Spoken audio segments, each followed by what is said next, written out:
We're live. Woo! Merry He's Christmas, live! everyone. Merry Christmas, movie house.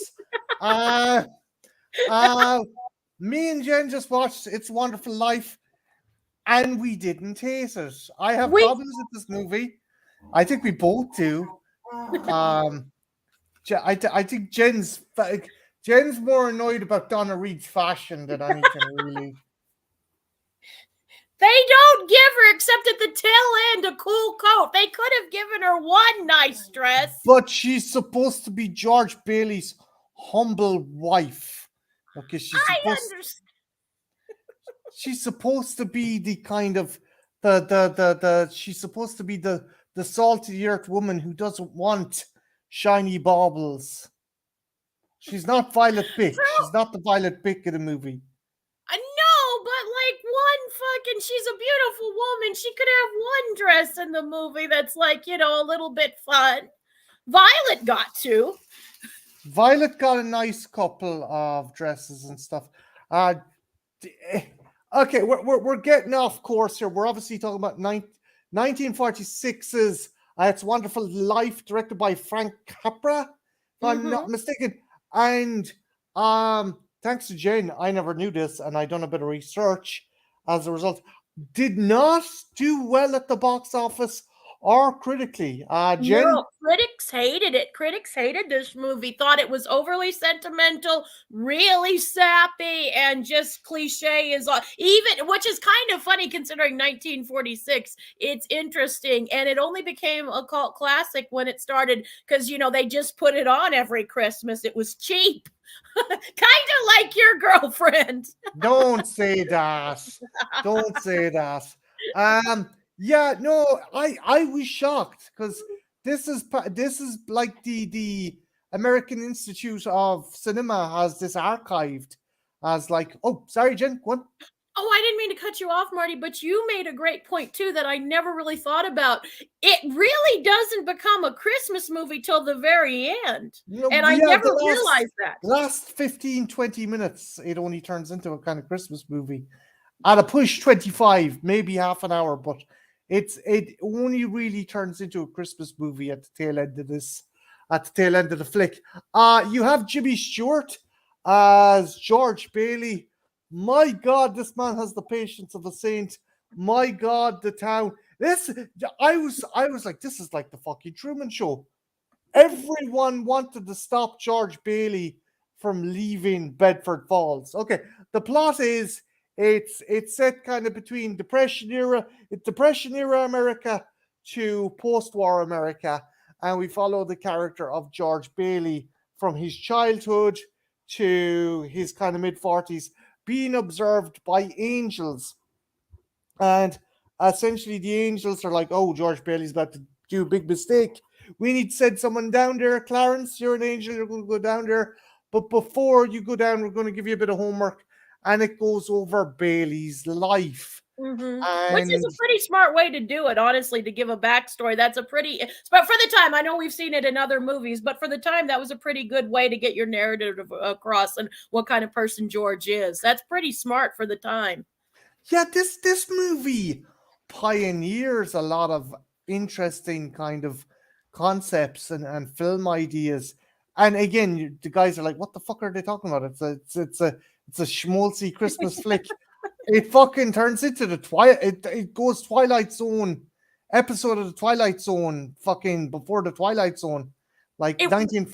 Go on. I'm sorry, I keep cutting you off, Marty. It really does. Like that one segment where nobody recognizes who George is would have been something the Twilight Zone kind of did. In fact, they kind of did do what they did do a Christmas episode at one point that's a little bit kind of sort of like it. Little bit. But yeah, it's again the idea of like a parallel Earth or a parallel universe that you didn't exist. That would be like fucking that would have been fucking Isaac Asimov like sci-fi. Go on, sorry, babe. Darling, darling, think about it though and be honest. Imagine a world where you didn't know I existed. Imagine your life without Jen. It'd be pretty fucking boring. It'd be pretty fucking dull. Uh Thanks, Garrett. Did you see what Garrett said? Oh, you're more right than you know, Garth. Jesus Christ. We gotta ring at least 2 bells. I know for sure he's getting 2. The fucking fire alarms you meant to shit your fucking sending me. Anywho, yeah, we follow Bailey, played by Jimmy Stewart, and like Jen was saying that critics thought he kind of hammed it up a bit. Mm-hmm. I don't think so. In comparison to the stuff that was out at the time. No, he definitely had a very Jimmy Stewart kind of way, but that's like pretty much. I know I haven't seen every Jimmy Stewart film, but I'm pretty familiar with his filmography. And this was pretty much how he did his kind of acting, his thespian stuff, pretty much in most of his movies and stuff. And he plays it pretty like, yes, there's a little bit, maybe some people would say maybe over sentimentality, and I asked you because I thought it was an interesting question. Do you think George is too good of a guy, or do you think he's kind of a schmuck? Because yeah, at the end they help him out, but for a while, he's given up a lot, all of his dreams. He just wants to get out of this town, and it's like every time he tries to get out, they pull him back. It's like the it's Truman like Show. It's like the Truman Show. Yeah. Or as you're saying, yeah, it's Jimmy Stewart as Al Pacino as Sonny Corleone. Every time I get out, they pull me back in. Yeah, basically, they kind of do. This is in a weird way paralleling of The Godfather. But you can only get these takes here, people. But yeah, okay, so we find out like George saved his brother as a kid. He stopped and lost some of his hearing because of it. Yeah, he lost his hearing in 1 year because of saving his brother in a kind of when his brother fell through the ice. He stopped a fucking depressive tobacconist from poisoning a fucking child. Like, and we should stop right there. I know the movie doesn't, because it's just something that happens and we kind of move on, and yeah, it kind of comes back later. But I mean, shouldn't we have focused a little more on that? I mean, I know his son was dying and he was in kind of a crisis at the time, but still, he was gonna poison somebody. Not deliberately. He just made a mistake. Yeah, but Freud says, everything's a wish. Like, so, sometimes things we'll get the fucked up witches and Donna fucking Reed. She's very pretty, though. Apparently, she has shit fashion sense, according to you, though. She has a great coat at the end. Now, Violet, on the other hand, man, I love Violet's clothing. What did you think of the introduction to Donna Reed's child character and Violet's character and the tobacconist? Okay, see, now this is where I don't agree that this film is schmaltzy, but I can understand where people sort of pointing out certain parts of this movie, and I can see some people going, okay, right here where they meet as kids. But there are some people who do meet as kids, and then they, meet up later on in their lives. So, but it is a little bit, there's even for 1946, it can be considered a little contrived, even for that time. Or am I being a little too cynical? No, I don't think so. I just think that this movie, it's literally a post-war movie. It was made in 1946. You guys had fucking finally taken out Japan. You guys had came home, victory in Europe, victory in the Pacific, and I can understand people just wanted something upbeat and uplifting, but maybe there was still a residue of cynicism. I mean, if I was a guy who came back from fucking as one of the Pacific Islands, having caved in a Japanese soldier with my fucking helmet, and I'm watching Jimmy Stewart go, "Oh, Merry Christmas, everyone!" I'm like, I would probably be, what's this fucking shit? I had to bash in Tojo's brains with my fucking army boot for this fucking shit. I mean, seriously, I can understand why it was made, but I can also understand the mentality of the audience watching it. I can too. I can too.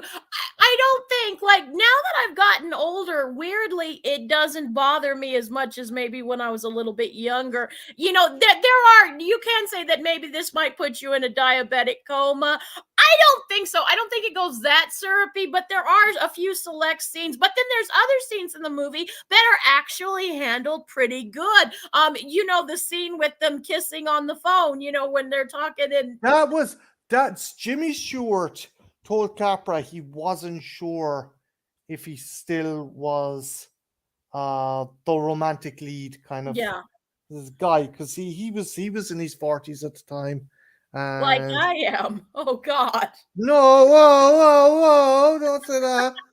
But he was like, I'm not sure. I don't know, Frank, if I can do this role. And Frank's like, okay, just basically, Frank made the scene so that both Donna Reed and Jimmy Stewart were locked in this close proximity. And he Mhm. told everyone, okay, lock every single door. People stand out of frame. Just do not let them out of this close proximity, and Mm. just let the scene play on and play on and play on. And he said, "There you go, Jimmy. You got it. I guess I do." Apologies for my terrible Jimmy Stewart impression as well. I actually thought it was pretty good, darling. I actually thought it was pretty good. Oh, I'll try and I'll lasso you the moon. What do you want? Um, so Also, you brought up an interesting point. Is Jimmy Stewart rapey? Because we also have the scene with the bathrobe and the lilacs. And okay, there's a okay, couple of others. okay, we'll get to that. So Okay. we'll get to that. So as a child, Jimmy Stewart saves his brother from drowning and stops the tobacconists from poisoning people. He Mm. then later decides he's going to go off and see the world. He's going to go off and see the world, and he decides to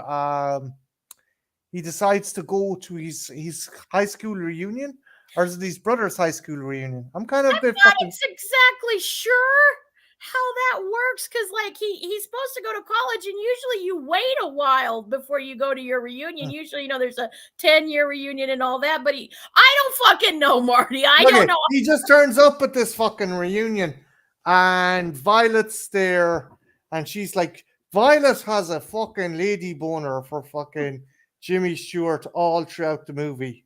Oh, and she has like, is it bad to say I kind of wish she would have gone with Violet than I mean Donna Reed's nice and all, but Violet has such better We fashion get it. sense. She had better fucking That clothing. pink dress. Oh, and I watched this.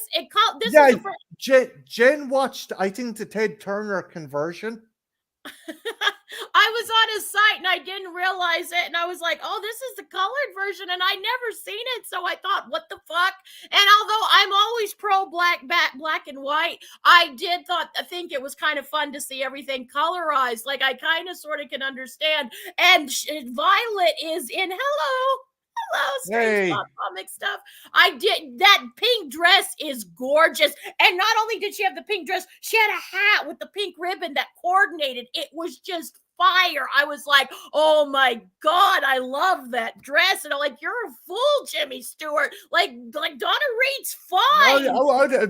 Jen, maybe Jimmy Stewart was only seeing her in black and white. Yeah, but even in black and white, that was a dress, Marty. You saw how that fit. You saw it in black and white. There was a funny scene with her just fucking honeypotting all the lads in town. They're like, wow, oh, Violet, that's quite the dress you got on. And she's like, what, this old thing? I just throw it on because I have it. And she nearly gets a dude fucking killed. And the cop, hello, Wolf, and another cop, like literally, like says he's gonna go home to his wife, and you said probably and masturbate pictures of That Violet or he's going to go home and have sex with his wife. Probably, he's like, and pretend he was that they were Violet. But oh my God, Marty, like Violet's like I never hear anyone who ever talks about this film. Nobody ever fucking talks about the fashion of Violet, and it's a damn shame. Maybe people should see it in color because I was like, God damn, I wonder if she had a Sheen equivalent for the 40s because damn, her look was tight. Her look was on fire. It was on fire. Um, but I think that it's one of those things. It's like, is Violet one of those other roads not taken? Do you think for Yeah, I kind of George? I think so. Like I get that Donna Reed is actually, God, I'm gonna sound awful, but Donna Reed is kind of a Mary Sue in this picture a little bit. Like she's real sweet. She's real sweet, but there's not a lot of to her besides the real sweetness. No, Like she's she does definitely the house. She does the house.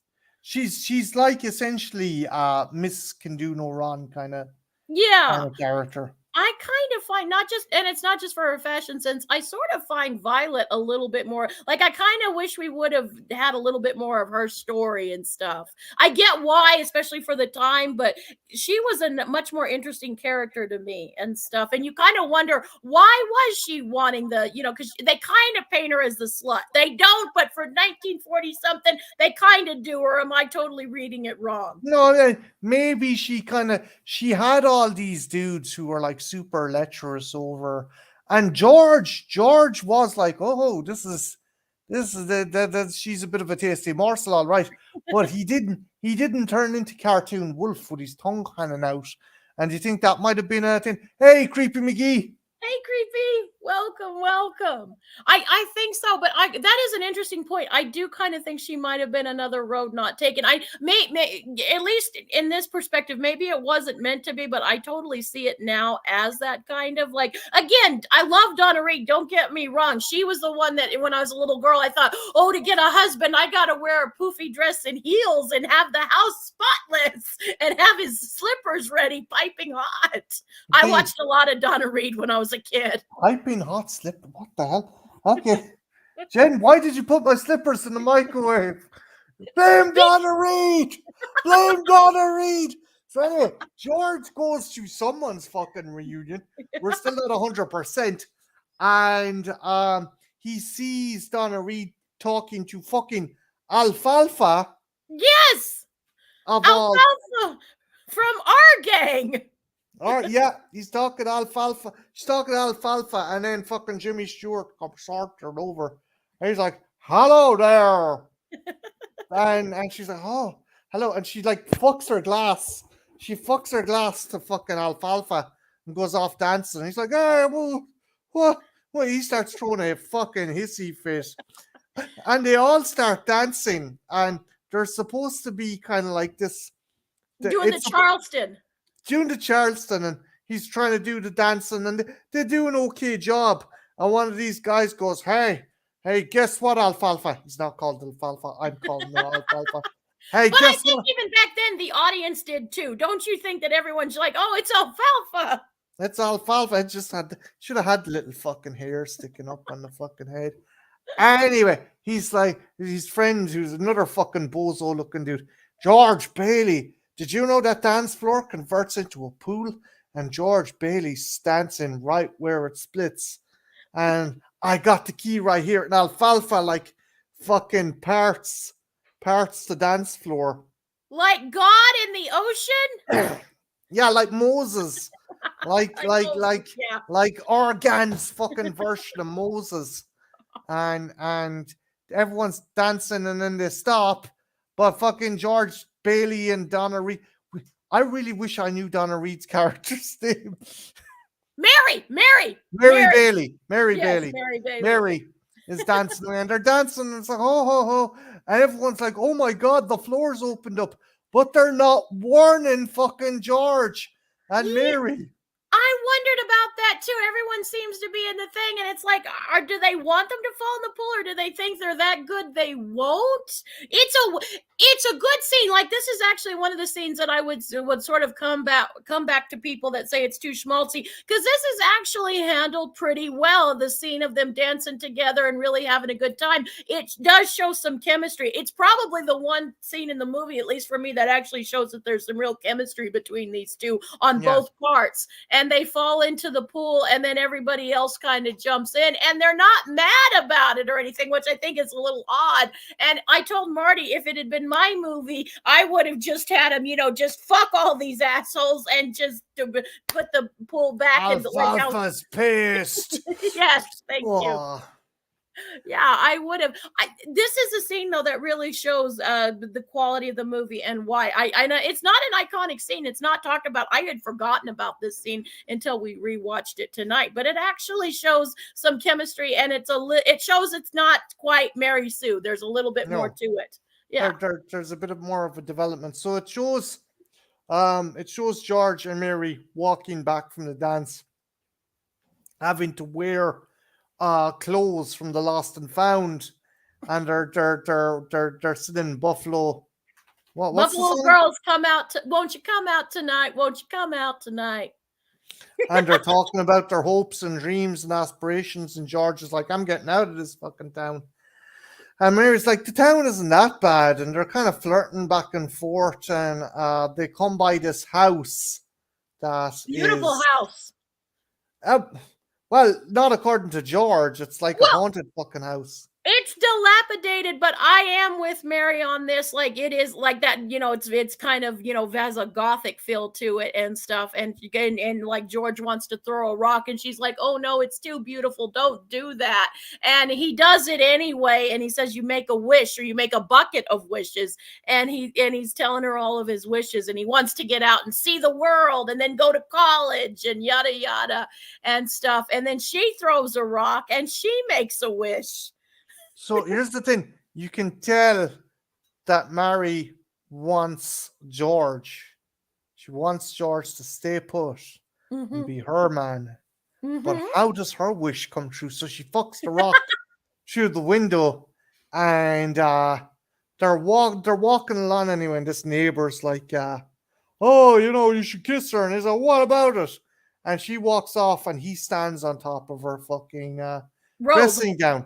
Jen, I need your perspective on this. Oh my! Are you sure it's not whimsy? Are you sure it's not up there with the panty raid? No. Well, it would be, but it's not. It's accidental. He doesn't do. It would be more whimsy to me if he purposely stepped on the road. But in the movie, it makes it look like it was totally an accidental thing. And she hides in the hydrangea bushes and stuff. And he's gonna give her the robe back, and then he's like, "No, this doesn't happen very often." And so he kind of is teasing her and stuff. And she's like, "Give me my robe." And it's a pretty. I guess for the time, it was considered probably pretty racy. But for looking at it through modern eyes, it's very, very chaste. And then like getting back to her wish fulfillment, she gets her wish because George does end up staying because Daddy had a stroke. So basically, Donna Reed is a murderer. Yeah, she caused his dad to fucking concuss. And do you think George Bailey? Before we get to that, do you think George Bailey's a little rapey? I don't. But I might be the wrong person to ask this question. Well, like it goes places later on when he goes into her house. I think it's kind of sweet. I think it's sweet, but I think the scene would have worked better as my dad, one way or another, he's either going to make it or not. Let's see what this robe thing does.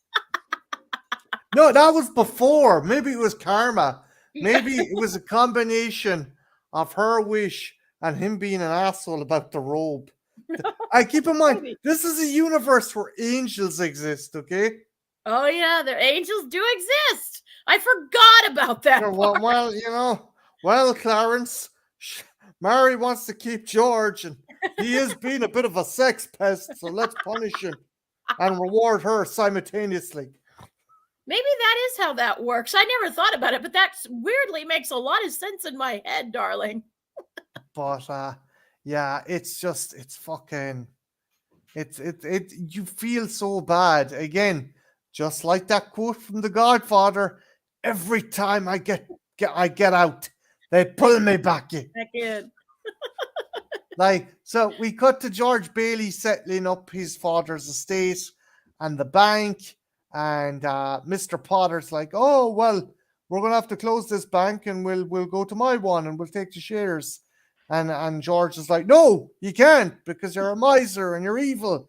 And you don't realize that these people work hard and they do their best. And And sure, they they're live not and rich. die on, and they're just cattle to you. Yeah, Hmm. it's a pretty good monologue, and Jimmy Stewart delivers it only the way Jimmy Stewart can. And also I like, what was it? Who was it that played Potter? Was it Barrymore? It was Barrymore, right? Yeah, That played Potter. I mean, you got to give some credit to him as well, because he is hamming up the role and really relishing this miserly type role, but he does it very well. And he's never mustache twirling, but he's just right on the verge. And it's actually a pretty fun role. he is. He's Scrooge like. He's essentially if Scrooge. He's not, as Jen pointed out aptly. He is not some mustache twirling villain, but he is essentially Scrooge. Scrooge never fucking learned the error of his ways. He's just like a Mhm. dick. He And really is. This is a combination. It has a little bit of Christmas Carol in it too. It really oh does. yeah, it definitely does. So he gives Except it doesn't scare the dickens out of you. go on. So there we go. Anywho, so even the dog hated that one. Jesus Christ. Um, What so do they know? a lot more than you realize. So anyway, right. George goes off, gets his jacket. He's finally getting the boat. He's getting the fuck out of here. He's leaving. And his uncle and the board's executives come out and go, good news! The bank board decided not to sell out the Potter. Oh, that's good, that's good.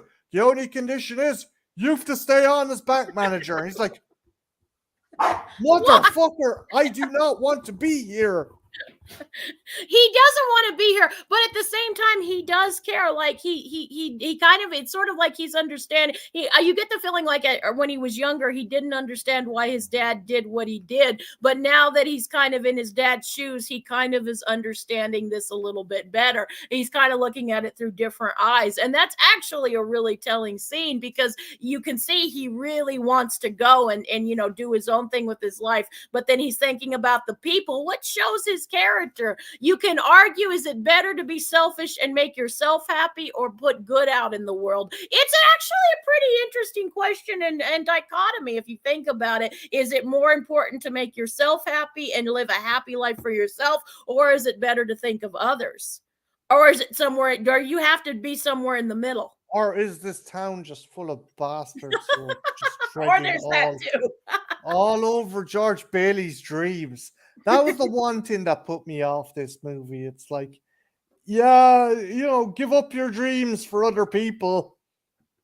Oh, don't look, help people out when you can, but don't like like the movie kind of quote unquote ends happy. It's a Wonderful Life, but then George Bailey looks back again and goes, Clarence, no, take it away. I could have been in Cambodia building fucking bridges. Multi-millionaire 20 times over. I guess that's what the whole point of the movie is about where your values are and what, but it does sort of leave a dangerous thing, because they sort of do portray being selfless at all cost, and maybe sometimes it's good to be selfish.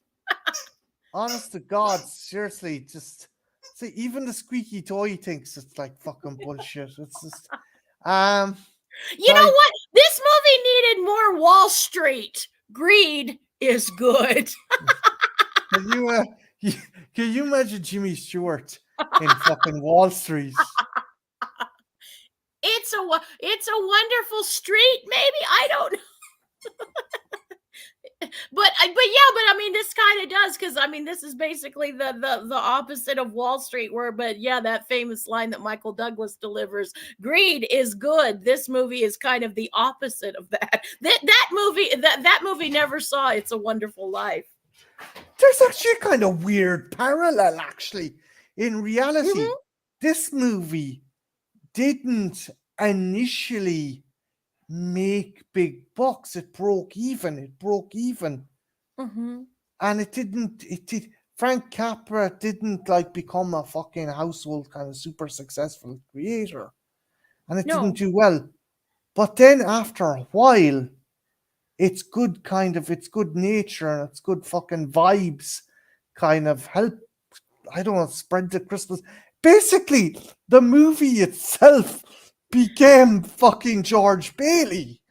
It kind of did. I never thought about it, but you have a really good idea about that. But then it's also, I don't know how many people at Christmas time will go, oh, God damn it, not this movie again. They've even parodied it in other Christmas movies where you just turn on the TV and it's a wonderful fucking life for the 37th time and it's only December 2nd. You know what I mean? So but I get the parallel. Yeah, which would you say is more an irritating kind of like? No, I'm not saying irritating, but which would you say is definitely overplayed over the season? This or A Christmas Story? Well, you do get a 24 hours of a Christmas story. I think now people have a softer palate toward A Christmas Story because, a lot of people that saw this in the theaters are dead. And again, I can understand, like, God damn it, Vic, we came back from killing Jerry's to see this shit. I don't know. I kind of, again, you're talking to the wrong person. I'm not a Christmas person in general, and I like both of these movies, but I've never been in love with either one of these movies. A hot take, A Summer Story, which was a sequel to A Christmas Story, not that sequel, but A Summer Story was actually a lot better of a movie than A Christmas Story with Charles Grodin. One day we'll have to talk about that movie. It's actually pretty good.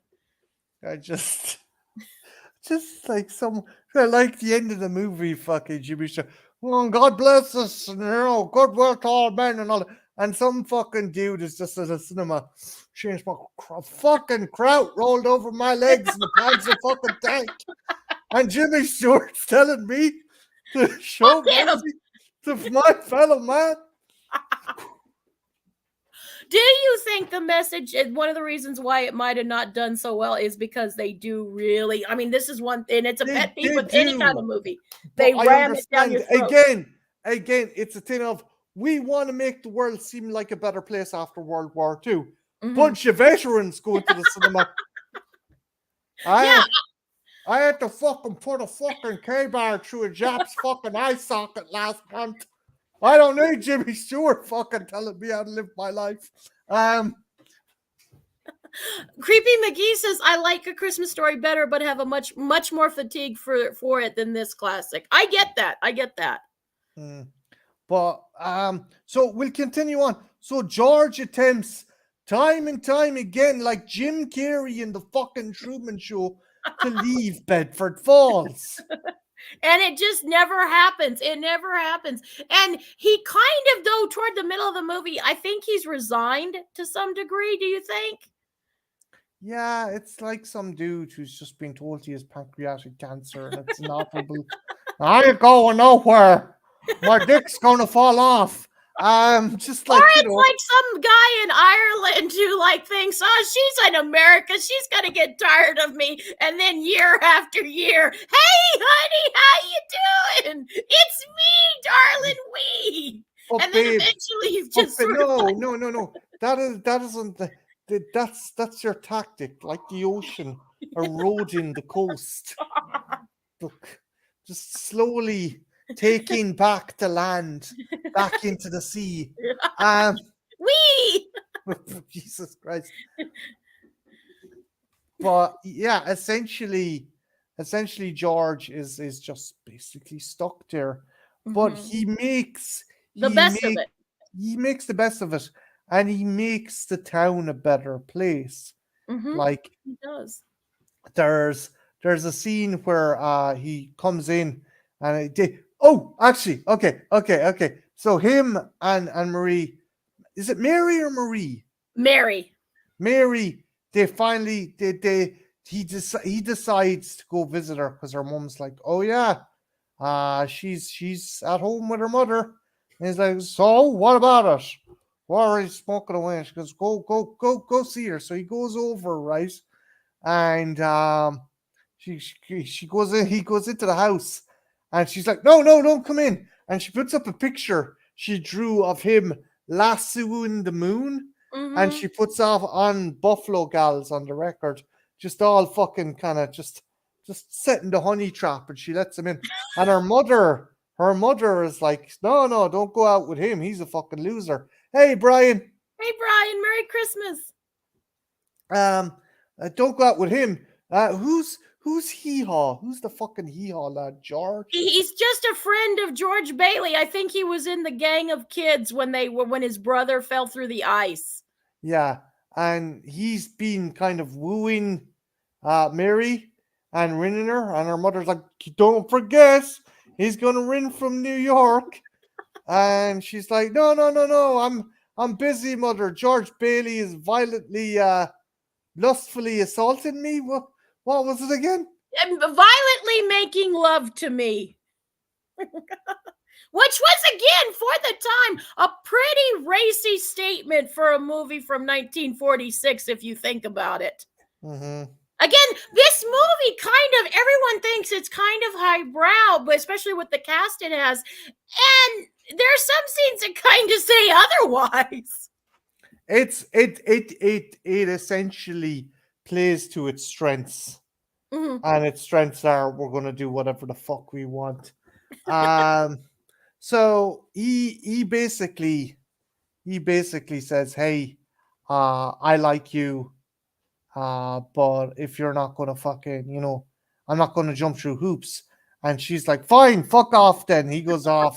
He goes, "I forgot my hat." And meanwhile, your man rins, and this is the scene. As I was saying before, Mhm. Capra Capra shot the film that kind of trapped Donna Reed and Stewart in the scene together, and just the chemistry between them kind of simmered. It really simmered. I thought it was a very kind of passionate, kind of I did intimate too. scene.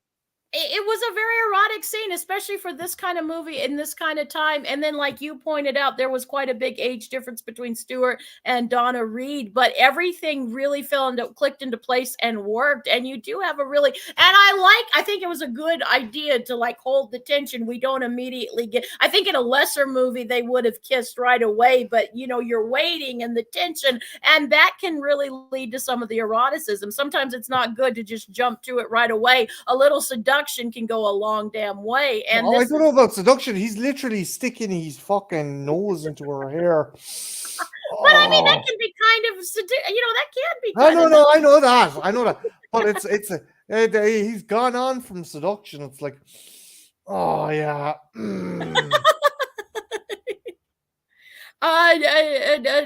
Brian says Jimmy Stewart is in one of his favorite films, Hitchcock's Vertigo, and Frank Capra was originally from, I think, maybe Poland, somewhere in Eastern Europe. I think Frank Capra isn't his original name. I'm not sure. Marty might know better than I would. I think Brian's right. I think he did change his name just so it was more Um, commercial yeah, for they did for that. That was a common practice back in those days, though. They did that with a lot of stars. Very few of them actually had their real names. well, like, are you gonna go see a movie that stars Emilio Vancini or John fucking Smith? Like, it's just This movie though, like I do like that scene a lot. I do like the scene with them kissing, and it's a weird thing to say, but it is kind of an erotic scene.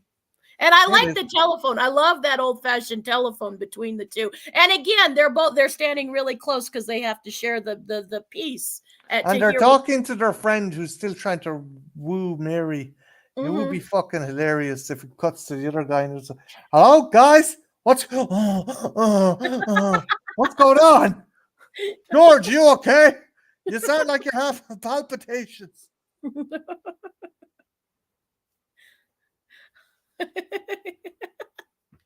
I'll let you read what Brian said. I want to do what I want to do, and You you, and a you. you. When Jimmy Stewart is trying to struggle with Donna Reed kissing Jimmy Stewart. Okay, Good point. Like I think I get what Brian means. I think I do. but anyway, we cut right. Fast forward, and the two of them have just gotten married. Okay, Yes, and they've got this big wad of cash, and they're gonna go to their honeymoon, and they're gonna go to New York, and they're gonna eat caviar and champagne and like see some dancing, and they're kissing, and then all of a sudden the cab stops, and it's like, oh, there's some big brouhaha over there, and instead of just going, the fucking cab driver stops. And Jimmy's like, "What's going on at the bank? My uncle's there. He'll know what's going on." And it's yeah, we know that, Brian. We know that. Don't worry. Um, so they go over anyway, right?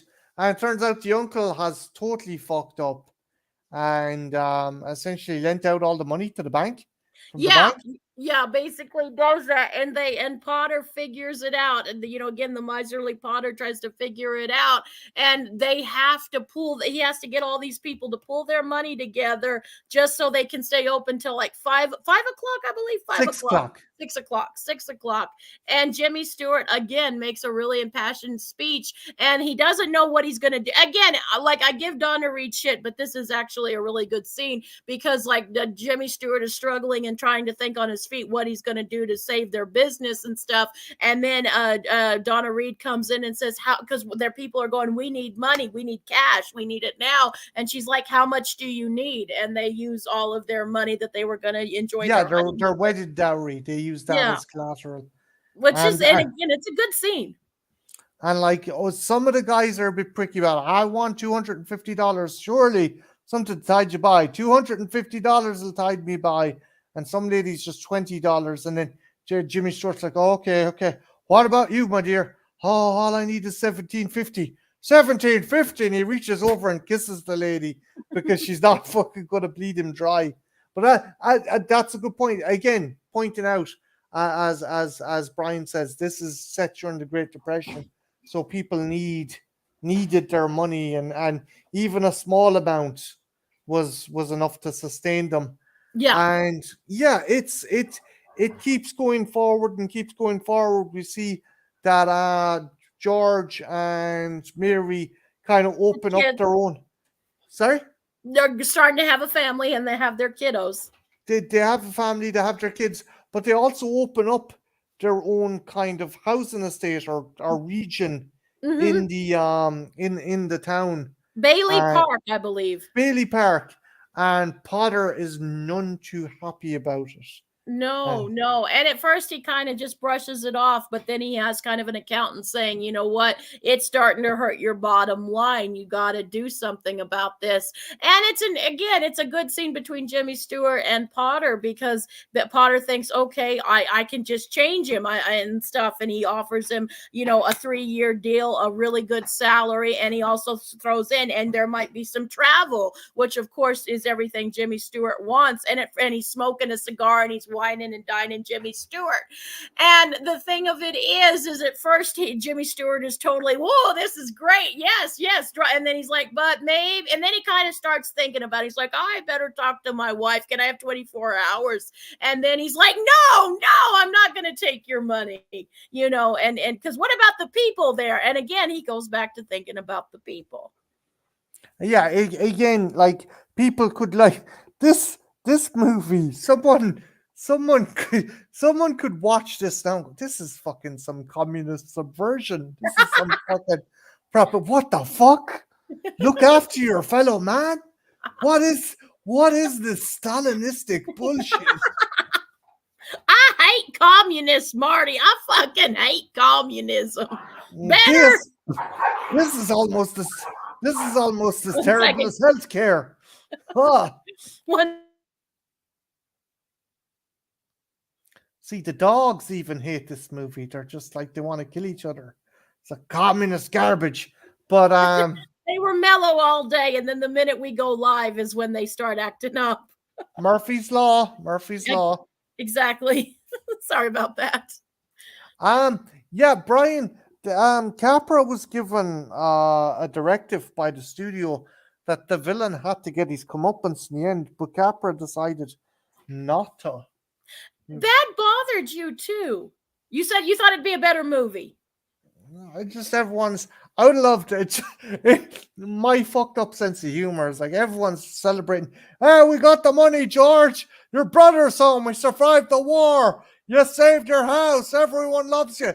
Ding ding. Great news, George. He's Old got man colon Potter cancer. died from testicular cancer. Yay!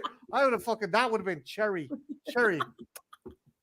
on But top. again, I think that would have detracted from the message to be kind to your fellow man. Because there is that scene toward the end where Fucking George didn't give him testicular cancer.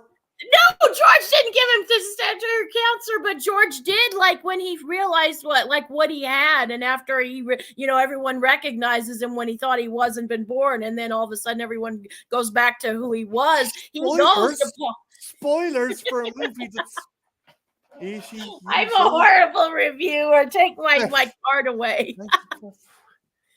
How old is this movie? Fucking 80 years old, baby? Something like that. We weren't born yet. It's older than us. Jesus Christ, that is old. God. Speak up, darling. You have to say it in my good ear. I can't lean forward, babe. My spine. Your sciatica. Oh.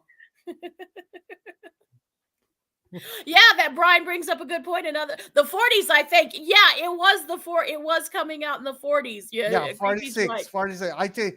Yeah, I'm just trying to give a ballpark figure on how old it is. But yeah, so George doesn't do a deal with the devil. No, he doesn't. He Marty, would you have?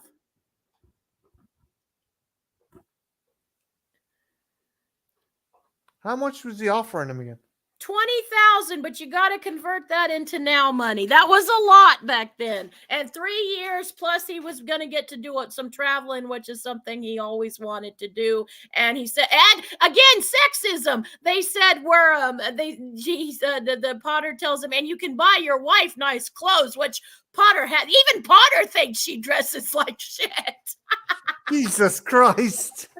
I'm sorry. I like my clothes, Marty. And you can do it. There are sites now where you can buy cute clothes and not break the bank. Look, there was no Sheehan or fucking. There had to have been something. There had to have been some equivalent. They couldn't get anything from Asia because they bombed the fucking shit out of it. That is a bit of a fly in the ointment. Yeah. But still, Violet managed to find cute clothes, so I'm saying there was some place where they could have She probably had money. I don't think so. I always got the feeling Jen, Violet, I guarantee you, half those clothes were bought to her by other fellas. Maybe, but I mean, you got to do what you got to do.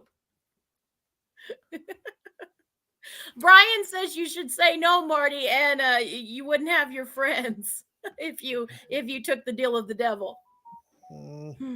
I suppose. But you could buy me cute clothes. You already have cute clothes. But you could buy me more cute clothes. You can never have enough. I suppose. But what about my communist lifestyle? I'd miss it. I'd miss my free healthcare. And you hate freedom. All communists hate freedom. See, I'm wearing a red hat. If that's not a red flag, I don't know what is. Oh, God damn it. Are you turning me into a commie too? Oh, my God. I see what you're doing, darling.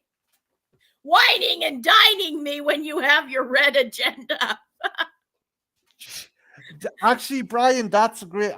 I love the actor's voice. We only sell hard liquor here, fucking Mick. But so it jumps forward. We see that Mary and George, they have they've turned the kind of crotchety kind of house, the kind of. It's not gone. It's a lovely house, Marty. Quit fucking that house. I love that house. I would love to have a house like that. Like I would want it. That house caused the death of George Bailey's father by way of Donna Reed. Okay, I mean, if I had to let my dad go for a house like that, fair trade.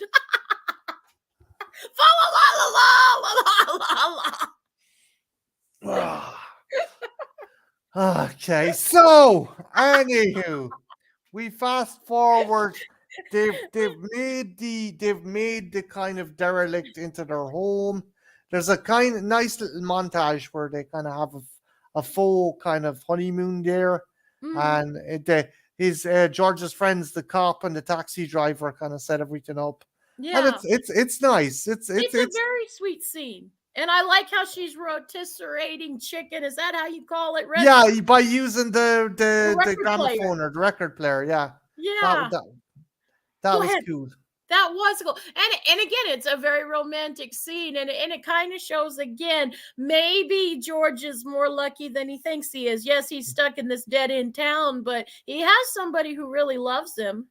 And friends who fucking kind of like help help try and restore a debilitated fucking derelict shithole of a house. I But do like the scene of them in the windows because they put like different exotic posters of yeah, exotic places. And I thought that was a nice touch as well. to make them seem like they're in Hawaii or somewhere. So we Yeah. cut forward. George and Mary have kids. Just different things happen. George's brother enlists in the Air Force, and he ends up saving a destroyer, an American destroyer, Mhm. from Japanese Zeros, I think. And essentially, we cut forward to maybe 10, 20 years. Not About 10, 15, somewhere in yeah, that yeah, area. yeah, yeah, yeah. Somewhere. Doesn't And have it's Christmas Eve present then, which was 46 or Mhm. 45 or whatever. And George is like, oh, okay, the bank isn't doing well, but it's not doing bad. My uncle's going to the other bank to lodge our takings. And yeah, Everything's good. And there is another scene. I don't mean to cut you off, but there is another scene where he's still helping people. And Violet is one of the people she's thinking, I'm gonna get out again, dressed beautifully, I might add, in this beautiful like thing with feathers and a cute hat. I mean, she looks gorgeous and she's crying and she's like, I'm gonna get out of here. And like he gives her a loan and then he gives her some of his own personal cash because he's like, you gotta eat, you can't walk to New York and stuff like that. And he's like, you'll get a job and it's a loan. You'll pay me back when you pay me back. Again, it really shows George's humanity. And he treats her like a person. Yeah, he might find her a tasty dish, but he also treats her like a person. And it's a yeah, very short scene, but it's good. it is. You kind of get the feeling two things. One, George is seeing that poor Violet, she could easily become him, Mm-hmm. and Violet realizes the only reason she was sticking around was for George, and Mm-hmm. that's never going to happen It's kind of a pity because, because she's a better dresser than Donna Reed. We yes, fucking get it. Okay, for the love of fuck. I'm God damn sorry. it. He had Fuck, such cute clothes, Marty. fucking capitalist Americans with their fucking Hey, ideals and shit. I've known you to like a dress of mine or a time or two before. Yeah, one in particular. Uh one very festive one.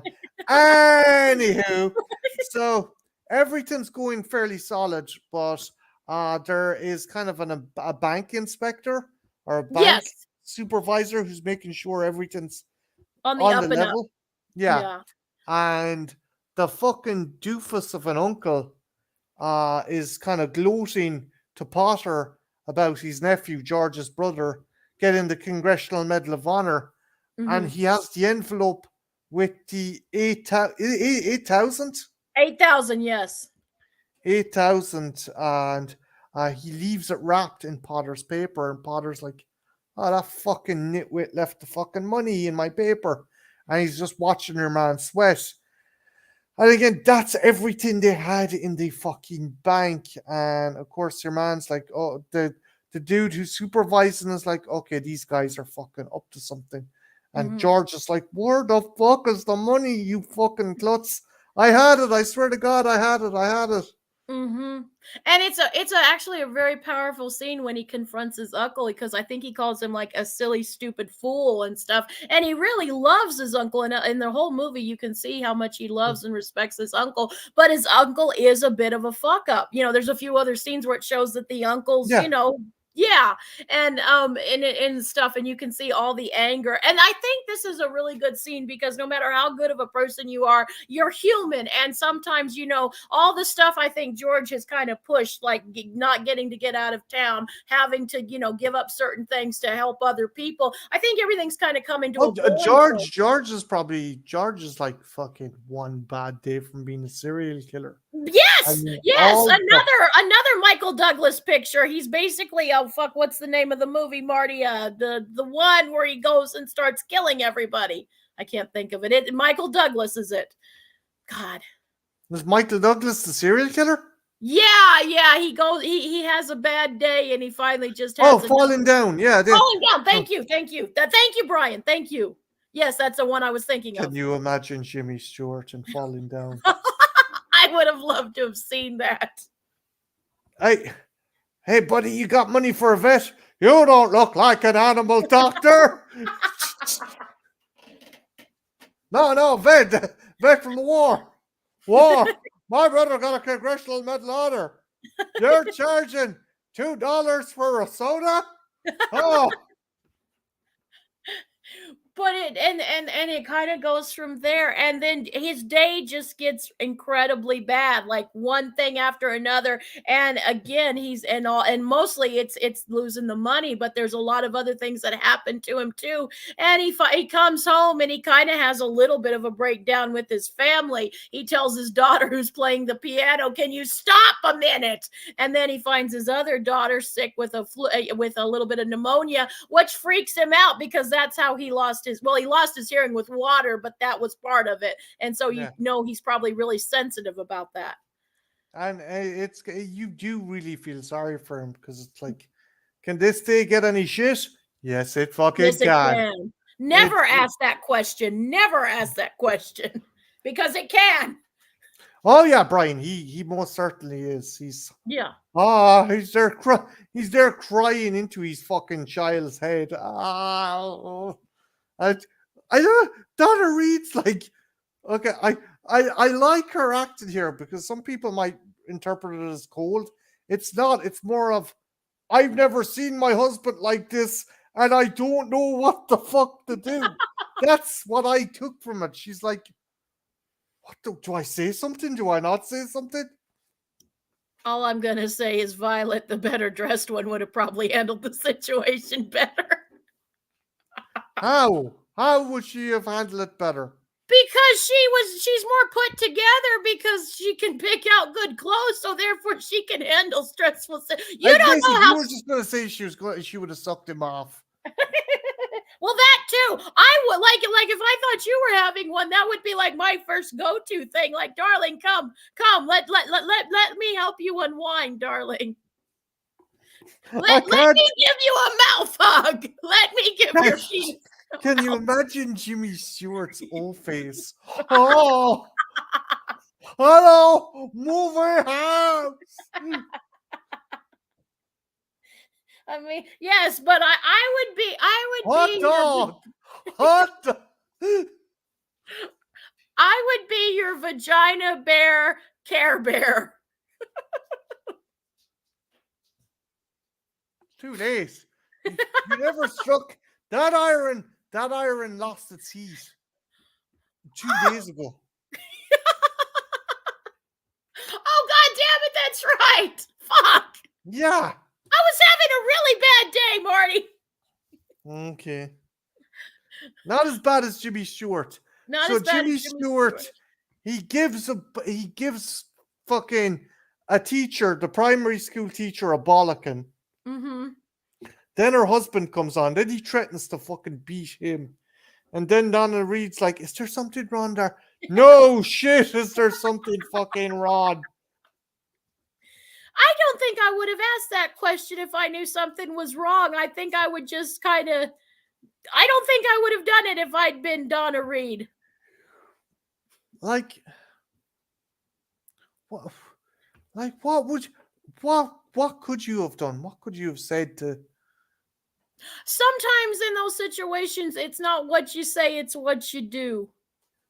It is, um, like the other thing I felt bad for her as well, and the kids weren't trying to be malicious or anything. He's kind of his oldest son was like, oh, you got to check out Mr. Morrison's new car.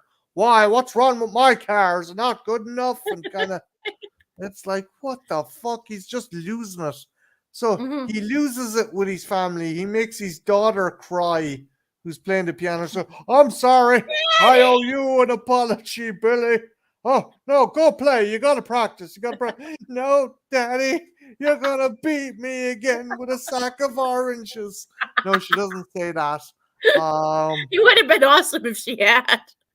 but he's like he gets all ashamed of himself and just fucking flees out into the snow to Martini's bar, which is like this kind of this gin joint where everyone likes him and stuff, and he's drinking away his troubles, and everyone's like, whoa, take it fucking handy. He's like, nah, I'll drink if I want to drink. Oh, come on, Mr. Bailey. And then some It's mad Freddy, Christmas. yeah, it's Christmas. And then some mad Freddy Krueger looking guy goes, Mr. Bailey. It's like he fucking punches Stuart. He's like, you made my wife cry for an hour. Well, obviously she wasn't that upset if you left her to go drinking in the fucking bar, That's a motherfucker. good point. I didn't think of it, but I guess that's a good. But then I guess 40s men, they hate women and feelings and stuff, so like they had to get away. You gave my woman emotions. Now I gotta drink. So he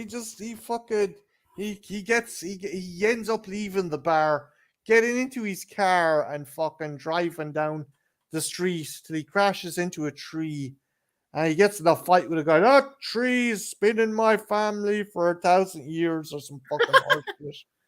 And Jimmy Stewart's like, oh, sir, nuts to you. And he fucking goes off, bombs off to the bridge, mainly because we forgot to see he went to Potter, and Potter's kind of fucking gloating about the situation. Hmm. And he's like, oh, you're more you've more value dead than you Been do a while. alive. And he's thinking about his family. So he's like, fuck it, I'm gonna fucking jump in the drink. And Mhm. again, he's thinking about doing it. And then Clarence is there on the bridge. And Clarence, who still hasn't got his wings yet, jumps in. And Jimmy George Stewart jumps in. Bailey, yeah, he jumps in again, fucking not thinking about himself, decides to save Clarence with the aid of the most honest to God, this dude was like a missing member of the Three Stooges, a harbor master or bridge master who Hmm. has who's just the most fucking Tex Avery cartoon character looking human I've ever seen. He basically hauls the two guys out, and he's there and he's fucking. He gives the lads coffee, and George Bailey's like, what's your deal? What's the fucking deal? And goes, oh, I'm an angel. And the dude, the fucking harbor master's like, what the? I thought it was funny. It was funny. Clarence was like changing his clothes, and was Clarence had this kind of 12th century robe, kind of Hmm. robe on, Nightgown, more of a nightgown. nightgown, and uh, as he showed off the nightgown, you saw the guy, the kind of harbor master, lean over to a bucket. And I was like, is the dude gonna get sick? Does he hate the fact this dude is wearing some weird fucking clothes? But no, it's a spittoon. But for an instant, I was like, is he gonna fucking throw it? Because he was like, but he's actually spat into the bucket. But Clarence is explaining to the George the situation. But did you think that it was a bit hokey, kind of the way? It was. See, I appreciate it, and I appreciate the comical of the harbor master because when he says he's an angel, he just kind of falls off his Yeah, chair and does that whole comedic bit. I liked that part of the movie. It is a little bit, but I also can see, depending on who's watching it, I could see a little kid thinking this was really funny. Just that an angel and stuff. I don't think it's too hokey. It's just more kind of sweet. It's more kind of sweet. So yeah, again, Clarence ends up freaking out the harbor master. The harbor master just fucks off, and Jimmy Stewart's like, "Ah, nuts to you! You ain't no angel. My life sucks." And he's like, "Oh, you can't take your life. It's a crime. It's a crime around these parts." And I was like, "Oh, it's a crime from where I am as well." And he's like, "Just leave me the fuck alone." He doesn't say that. And he's like, He basically does. so yeah, Minus he's the like, dog. I'd be better off if I wasn't born. And Clarence is like, wasn't born. What do you think? And he's like talking to God and shit. And he's like, okay, let's do it. And everything changes. There's this big gust of wind, and Clarence shouts out the door that's been blown open. Hey, you don't have to make a big song and dance about it. And little by little, George realizes that he can hear in his left or right ear. His clothes are dry and his lip isn't cut. Yeah, and but he still doesn't believe, and he says, "Let's go get a drink. I know the owner of the bar." And everywhere he goes, nobody he knows, like people that he's known his whole life, don't know him. Even there's a scene where his own mother doesn't know him, and then he kind of is like, "Oh, what about Mary? She'll know who I am and stuff." And they go to the public library, and Donna Reed is I love that. Yeah. Minster. Oh no, it's the way Clarence. It's the way Clarence. You don't want to go there, George. You don't want to see what happened to Mary. She's a librarian. She's become an old maid. It's like, oh my god, a woman that works for herself and is unmarried.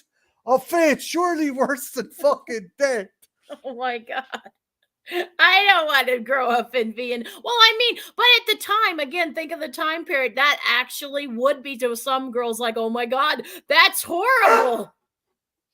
You gotta get yourself a man, ladies, or else you'll be a librarian. Oh no. But he ends up like fucking chasing after her and fucking getting surrounded by cops and an angry mob, and he runs off and he fucking punches the cop that's his friend, but in this universe he doesn't know who he is, and your man starts fucking opening up on George with the fucking revolver, and it's like there's people ducking on the ground. The cop is like, fuck it. Again, the more things change, the more things stay the same, except nowadays we would just have a lot more ammunition. that I just thought it was fucking hilarious that, like, he didn't curb stomp fucking poor George. So George goes back to the bridge and Clarence, take it back, please. Give me my life back, please.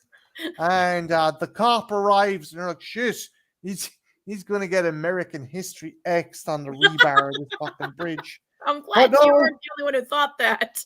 No, actually, well, myself and Jen, I think we both had a kind of serendipitous kind of realization that the minute where George is freaking out about no one knowing him in the crowd, it was very Twilight Zone. Yeah, it was. It was very it would have been very much at home at Twilight Zone. And I mean, imagine Marty, like you went to everybody you loved and they had no idea who the fuck you were. Well, you just literally one day wake up and like know everybody you love. It's like, who the fuck are you? And like, again, for 1946, the idea of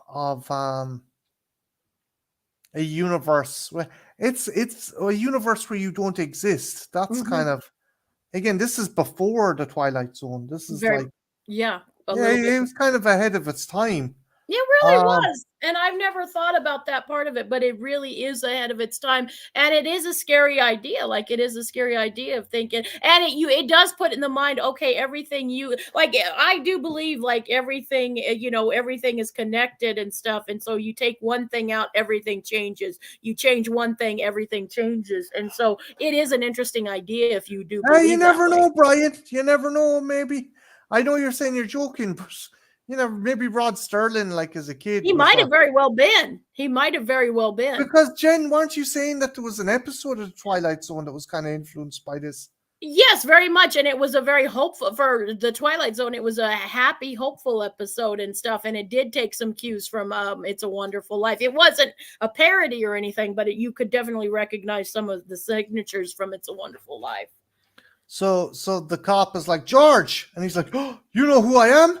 My ear, my lip. He's like, oh, thank God, Zuzu's petals, because he was trying to fix a flower that Zuzu was given, and essentially he goes running back through Bedford. He's like, everything's back the way it is. There's no CD nightclubs or gin joints. It's like old building. Merry Christmas, movie house. I love that line. It's like, what the fuck? But keep in mind, this guy's brain has now been altered by being in a dimension where he doesn't exist. How dangerous could he be? Like, how unbalanced could he be? He knows that there are corporeal beings that exist outside our plane of existence, and he's been to a universe where he was never born. How fucking terrifying would that be for a man from 1946? Pretty fucking terrifying. Again, it's very much do do do do do do do. You mean you just need the music? But like he comes back and he's like banging on Potter's window. He's like, "Merry Christmas, Mr. Potter." And Mr. Potter's like, I'm gonna call the cops. And he arrives home, and the fucking the kind of the dude who's in charge of the bank to make sure everything's on level, he's there. He's got a reporter there. He's got some other officials, and he goes up and he's like kissing and hugging his kids. And they're like, "Oh, you're gonna have to go to jail, Mr. Bailey." And then fucking Donna Reed comes in, Mary comes in, and she goes, "Oh, George, look!" And all these people All my arrive in and friends. start ladling cash onto the table. And Mm-hmm. it's like, yeah, it's kind of the pay it forward thing that like George was always there for the town, so the town was always there for you. Mm-hmm. Like maybe there was one GI who was like, yeah, and when that Tojo was trying to choke me out, Johnny bashed his brains in with the back of a Thompson. Just like Jimmy Stewart says, you look after your band of brothers and they'll look after you. Maybe there was one, but I think there was a few that are like, this is fucking bullshit. Fucking peace and goodwill to mankind. Say that to the crowd that I fucking eviscerated with a fucking piece of glass at Nijmegen Bridge. Peace. I hate the word. But it's schmaltzy. But what did you think of the ending? Was it too kind of saccharine? I yes and no. As a cinephile, I especially now as an older cinephile, I can appreciate it. And sometimes in this world, we need some good cheer and goodwill towards men, and to think that the underdog, everything will turn out right. And maybe it's not an angel, but maybe there's some good energy along with the bad. For me personally, it is a little on the diabetic side. This is a movie I couldn't watch every Christmas, or I would go into a diabetic coma. But every once in a while, sure, it's not a bad movie to do. And like for people who really love it, or it connects with them, or something that they have to watch every year, I totally get it. Whatever gets you through this world. But for me personally, I tend to like a little bit of a darker ending. That's just me, though. You're asking the wrong fucking person, darling. Okay, then. So right, everyone, everyone, right. Everyone's hugging George, and everyone's kissing, and then flat crash cut into George's eyes, and then it pans back right, and you, you see Jimmy Stewart's body lying lifelessly under the water, and it was Actually, gone. I would have done that. I now as a kid, I would have been like, okay, that's really cool. But I'm sorry. I'm No, no, sorry. no. Look, for me, what would have been there you go, George. Oh, thank goodness. Can this day get any better? Ring, ring, ring. What's that? Oh, old man Potter asphyxiated himself using fishing line. The guy who wheeled him around was giving him a blowjob, and he died. Wow, hot Ooh, that would have dog, been a great movie for hot, 1940s. hot dog. That would have been a great movie for 1940s. And every time a bell rings, an angel gets their wings. Uh-huh. Meanwhile, you fucking Sergeant Rainier from the 58 Airborne going, yeah, a couple of angels got their wings when I opened up with my bar 58. That fucking thing sounded like a bell.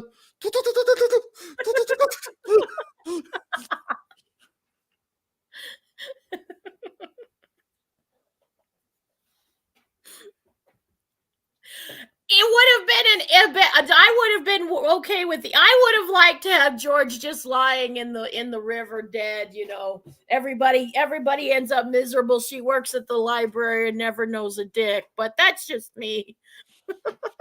That would be the worst thing. That'd be a fate worse than death for me. Is, oh my god, she never knew dick. For all the dick that we forgot. A penis lost its.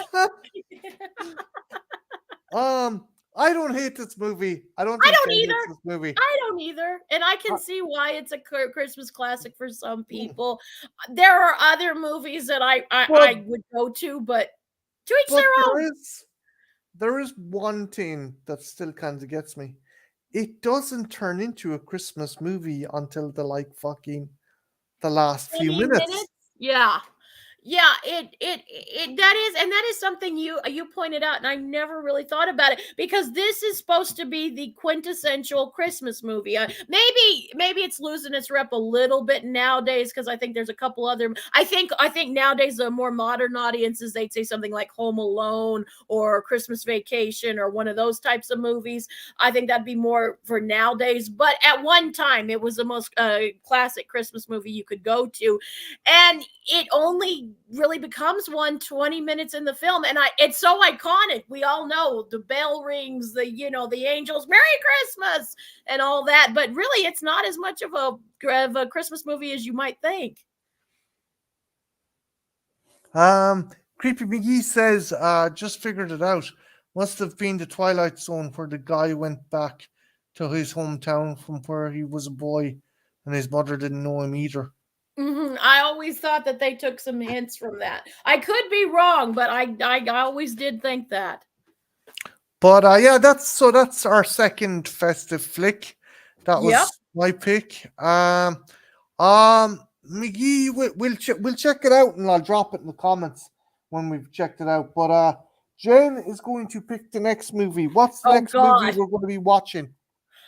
This one might surprise you all because, I just said I'm not really big on whimsy or anything, but there was a movie I discovered, I think it was last Christmas or the Christmas before, that that I actually like, that is very heartwarming, and I literally only clicked on this movie because I thought, oh my god, this has got to be a really bad movie just based on the title. And the title that we will be reviewing for our next Christmas pick is going to be A Christmas Karen. But I swear, guys, it's not as bad as it sounds. It's surprisingly kind of funny for what this movie is. It's kind of a made-for-TV movie, which you'd think would be real schmaltzy, and it is, but it's kind of schmaltzy done right. It has actually a couple places that made me crack a smile, which, if you guys know me, that's hard to do with any kind of movie, let alone this movie. And it does some kind of things. It would be be a good one to watch with your kids.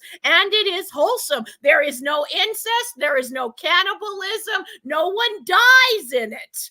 No flesh cookies, apparently.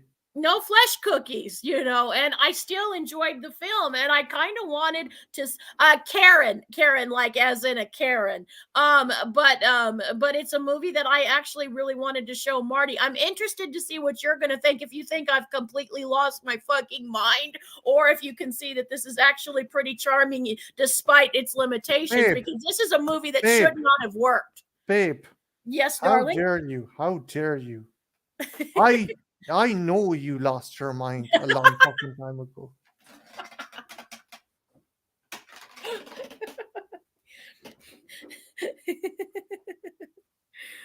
But yeah, it's one that I'm gonna. Are you dreading this? Do you think I scourged up something from YouTube that's mucky and wrapped in red and green and it's tinsel shit?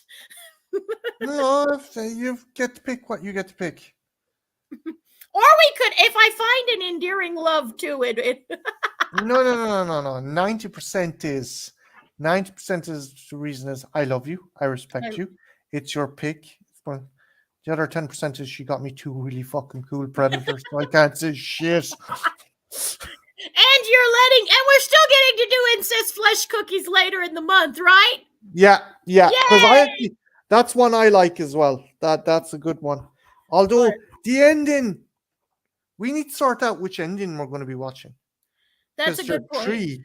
There's three different fucking endings. Yeah, we will have to. We will. We've got some time.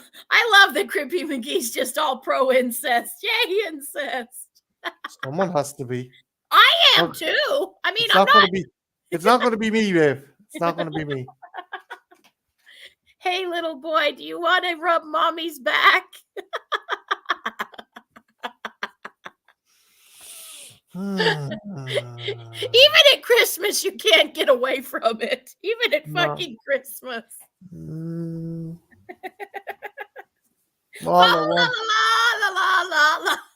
All I want for Christmas is to die a fiend, to die a fiend, to die a fiend. That would make our love hotter if we were related in some way.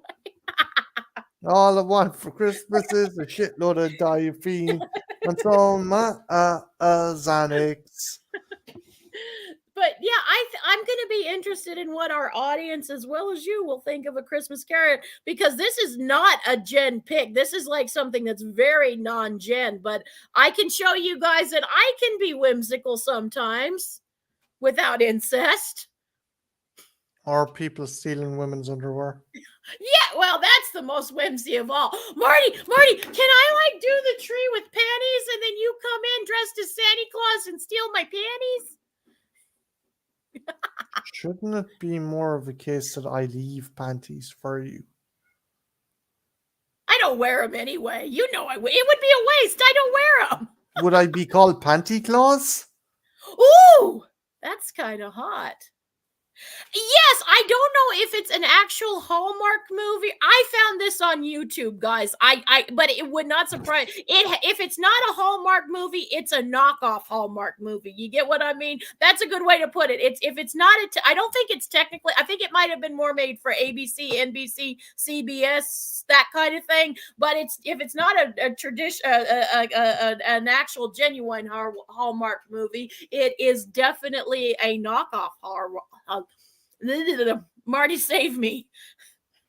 It's definitely one of them there movie films, is what Jen meant to say. I don't sound like that, damn it. I don't sound like that, them there movies. See, we should totally have a kid just to see what it would sound like. We would have to fucking drown us. Your mother would tell us that. Get rid of us. Get rid of it quickly and get rid of it quietly. Well, considering who its mother is, the quietly part won't be on the cards. Hey there, Grandma. Y'all come back now, you hear? You bastards. What the fuck? It's like a car driven by a drunk driver. I'll tell you one thing, you fucking motherfucking bollocks. Yeah. It's just a drunk driver weaving from one lane to the next. And our child just slips into both my dialect and your dialect, depending on their mood. People are like, what the fuck? What is it? This is What because is it? they're fucking quoting fucking Silence Land. They ain't got a name for what it is yet. But we love it, don't we, Marty? I suppose we have to, like, we're stuck with it, you know? We once you name it. No backsies. No backsies at all.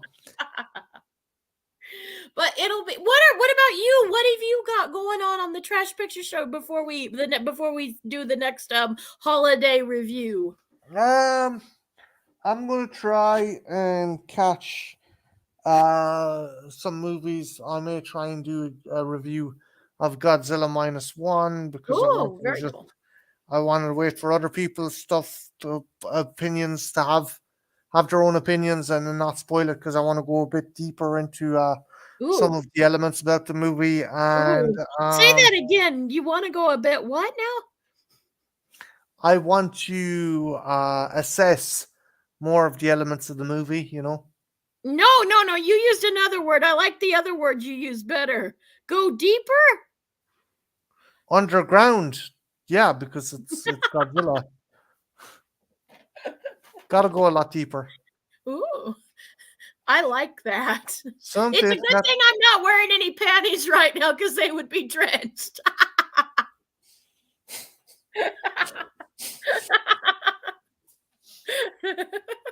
ho fucking ho. I'm the gift that keeps on giving, darling. You are. You are. Anyway, you besides going deep, balls deep into Godzilla, anything else you're gonna be doing? Well, apparently I have some stuff arriving in the mail from some lunatic from New Mexico. And I'm probably gonna do a review of that. And I might do my top favorite movies Ooh. of 2023. Just list them off. And I might also do movies I'm looking forward to in 2024. Very cool. I'll be interested to hear what you think are the best. I know you loved a chompy scene. Creepy says the best part of every stream is towards the end when Jen gets going and Marty starts blushing. I don't blush. I just fucking this is blood pressure pooling for my fuck pressure. Push it down on me. Push it down on you. You said your life would be very boring if it wasn't for me. It would be. It would be. It'd also probably be longer, but sure, fuck it. What's the fucking point? Right. So, yeah, with that, we hope to be back soon enough with another one of these. Make sure you check out this gorgeous lady's channel because her and Sparky have a third part of their lecture series where they're discussing the movie Hannibal. Mhm. And are you going to do Hannibal Rises, or Yes. Are you done with that kind of? No, we're gonna finish. We gotta still do Red Dragon, and we apologize it's late. What happened is that our Hannibal thing, we had filmed it once before and it got corrupted, and then life happened, and it took us a while to get the video back, but the video's up now. But we're gonna do Red Dragon, and then luckily, because you got to remember, there's a lot of winter scenes in this, so I told Sparky, let's just make Hannibal Rising one of our 12 days of Christmas because we do winter adjacent stuff, and there's a couple scenes where they're in the ice and snow. So I thought it would work. Okay. You could go deep into that. Like Hannibal goes deep into a bad kind of animatronic puppet of Ray Liotta's head. Or if you're reading from the book, deep into Clarice, into her Tennessee love tunnel woods. Bush. Oh, Jesus Christ. Anyway, with that. Yes, wear lilacs if it was Jimmy Stewart. Imagine Jimmy Stewart playing Hannibal Lecter. I ate his liver with some fava beans. Nice Chianti. Ha ha ha ha ha ha ha ha ha ha. Ooh. Anyway, right. Big thanks to Creepy McGee. Big thanks to Brian, aka Kubrick Lover. Big thanks to Strange Dog Stuff, and big thanks to Wolf. A big thanks to other people. Oh, Video Tasties as well. Big thanks to everyone else who came in the chat. We had some fun. Big thanks to people watching, like the guy in the porno. Or the guy who got annoyed because Jimmy Stewart didn't kiss Donna Reed and jack off to it while he was sitting on his porch. I would have too, except I think it would have been a hotter scene if it would have been Violet. She was better dressed. Jesus Because Christ. yes, you get me. This is why the relationships work, Smarties. Because you get me. You really get me.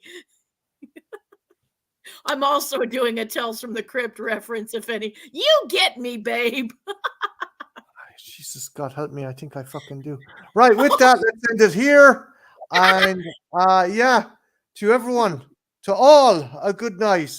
Ooh. And don't forget, it's getting Christmas time. Don't forget to decorate your penises and vaginas and nipples. Be sure to dress them up festive. Your balls and titties need to be festive apparel as well.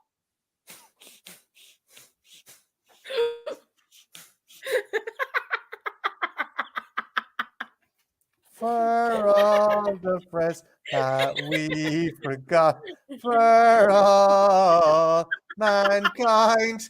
Good night, folks. Good night. Penis tinsel.